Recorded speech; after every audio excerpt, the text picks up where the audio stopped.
kind of sleeping in. That's okay. How are you today?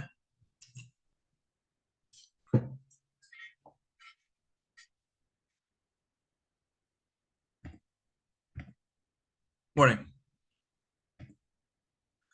Yeah, I think I think people are it's and probably sleeping in. That's fine. It's Halloween, you know. So monopolistic competition we'll go through. So we'll go through what the characteristics are of monopolistic competition. So monopolistic competition has a lot of sellers. So they have small market shares and limited control of the market price. They have differentiated products. So product attributes, service, location, brand names, packaging, and some control of the price. So um, so a good example of this is BlackBerry. At one point, I just read a book on BlackBerry. It's called BlackBerry Town. It's a great book on the story, and I connected with the author, and he agreed that he wants to speak in our class. Very smart guy, and yeah, Chuck Howlett, and he it'll be good to hear from him because BlackBerry was part of the monopolistically competitive market of cell phones, because Apple, Samsung, BlackBerry, Nokia, HTC, all these companies were part of the cell phone industry, and it closely shows monopolistic competition. So there's no collusion. There's a large number of firms, so it restricts output and so there can't be restriction of output and setting prices. Like that just doesn't happen in monopolistic competition. And then actions by one firm will not trigger a response. So price cut by a single firm may result in an increase in sales. So monopolistic competition is easy entry and exit. So uh, it's easy to enter or exit compared to oligopoly or monopoly. Then firms are small, so it's hard. Like there's no economies of scale.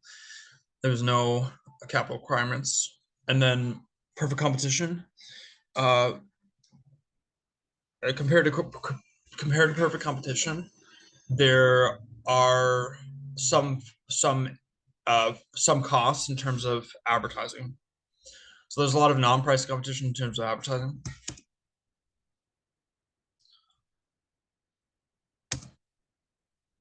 So here, the clothing industry is the highest monopolistic competitive market, and then plastic bag is second, bead industry is third, fixed products are fourth. So Herfindahl index measures the amount of competition. So then the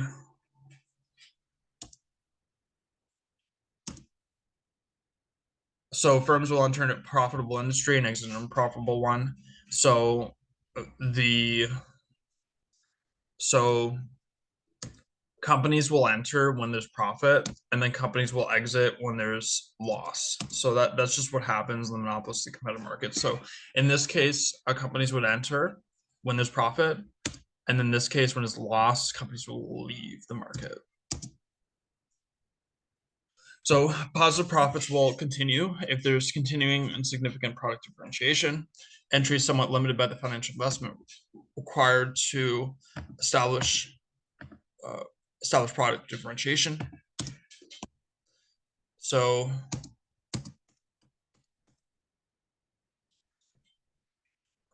firms constantly manage price, product, and advertising. So they do better when they have better product differentiation and better advertising. And then they do this through better different types and styles and different brands and quantity. So the fast food industry is monopolistic competitive. So uh, so in this case, higher minimum wage. There are companies in the fast food industry like McDonald's. They can pay for the higher minimum wage over like independent restaurants. So like yeah, any like so like McDonald's in this case, McDonald's could pay their workers more, and this would be easier than if an independent restaurant pays their workers more, because McDonald's is a bigger company and can absorb more wage increases than a small independent restaurant. So yeah, chain restaurants are capital intensive, so an increase in minimum wage does not affect them as much. So mom and pop restaurants are labor intensive, so an increase in the minimum wage can put them out of business. Higher minimum wages are often promoted as a way to help low wage workers. And then they favor big chain stores over small local operations. So voters and probably politicians need to be aware that this happens when they consider raising the minimum wage. So it's good for, like, it works for chain restaurants, but it doesn't work for mom and pop operations. So maybe raise the minimum wage at chain restaurants